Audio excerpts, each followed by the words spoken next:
नमस्कार. बऱ्याच वेळा ब्लाऊजला पाठीमागून फुगा येतो म्हणतात आणि पुढे पण झोळ येतो आणि फुगा आल्यासारखं होतो. पण ते मुंड्याचं कटिंग तसं असलं पाहिजे जेणे की फुगा पण येणार नाही, झोळ पण येणार नाही. तर तुम्हाला मी दाखवतो बघा, हे मुंड्याचा शेप कसा आहे. हा पाठीमागचा भाग आहे. मुंड्याचा शेप कसा दिला पाहिजे तर ते तुम्हाला मी सांगणार आहे. तर चला मग फुगाही येणार नाही, झोळही येणार नाही.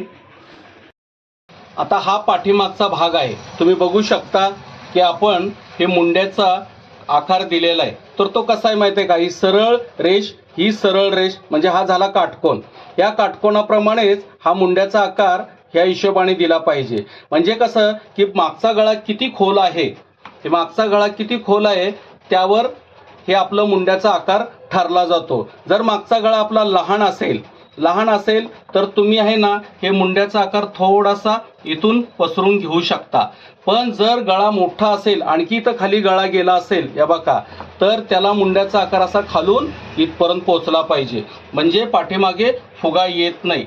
वारंवार काय केलं जातं माहिती आहे का, मुंड्याचा आकार द्यायचा आहे म्हणून हे अशा पद्धतीने दिलं जातं. तर हे मागचं जे कापड वाढलेलं असतं तेच कापड मागं फुगा म्हणून निर्माण होतं. तर असं न करता या पद्धतीने जेव्हा आपण हे मागचा मुंड्याचा आकार दिला ना तर मागं फुगा येत नाही. तर हा झाला मागचा भाग, बरोबर. आता आपण पुढचा भागाचा पीस ठेवणार आहोत. तर हे बघा, हे मी पुढचा भागाचं ठेवलं. त्यानंतर ना हा फ्रंटचा भाग आहे, मग त्यानंतर ना हा साईडचा पीस आहे. तुम्ही बघू शकता, हे बघा साईडचा पीस आहे. तर आहे ना याचा बघा मुंड्याचा आकार इथून मी फक्त अर्धा इंच आतमध्ये घेतलेला आहे. तेच पाठीमागचा भागाचा मुंड्याचा आकार आपण कसा घेतलाय, इथून पाऊण इंचच घेतलेला आहे. हे बघा पाऊण इंचच आतमध्ये आहे. तर याच्यापेक्षा अर्धा इंच, हे बघा अर्धा इंच आपण हे आतमध्ये घेतलं पाहिजे पुढच्या मुंड्याचा आकार. म्हणजे पुढेही झोळ येत नाही आणि पुढेही फुगा येत नाही. तर त्या पद्धतीने केल्यानंतर ना आपण ही बाही, हे बघा ही बाही लावायची सुद्धा इथून पाव इंच आहे ना शिवण मार्जिन आपण शोल्डरची सोडायचं आणि या पद्धतीने आपण अशी पूर्ण बाही तयार करून घ्यायची आणि या पद्धतीने इथे बसवायची.